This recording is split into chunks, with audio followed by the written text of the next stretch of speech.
खरंच L carnitine supplement एक fat loss supplement आहे का? नाही आहे. मग याला असं मार्केटिंग का केलंय की हे एक फॅट लॉस सप्लिमेंट आहे? बघा, सिंपल गोष्ट आहे. एल कार्निटिन ना तुमच्या रेड मीट मध्ये पण अवेलेबल आहे, तुमच्या ॲव्होकाडो सारख्या गोष्टींमध्ये पण अवेलेबल आहे, तुमच्या मिल्क मध्ये पण अवेलेबल आहे. आता जेव्हा तुमची बॉडी फ्युलसाठी फॅटला यूज करते ना, ती करते एल कार्निटिन पासून.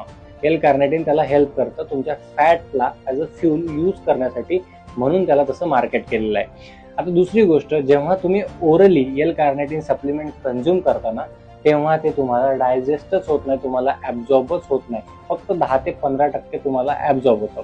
आता राहिली गोष्ट, जेव्हा तुम्ही त्याचा डोसेज वाढवता तेव्हा ते तुम्हाला ॲब्झॉर्ब होतील, पण डोसेज वाढवल्यानंतर तुम्हाला तुमच्या हार्टला खूप जास्त त्यापासून प्रॉब्लेम होऊ शकतो, तुमच्या थायरॉइड ग्लँडला खूप जास्त प्रॉब्लेम होऊ शकतो. म्हणून शक्य तेवढं होईल एल कार्निटिन सप्लिमेंट घेऊ नका. कॅलरी डेफिसिटने आणि चांगला एक्सरसाइजने तुमचा फॅट लॉस होतो, तो फॉलो करा.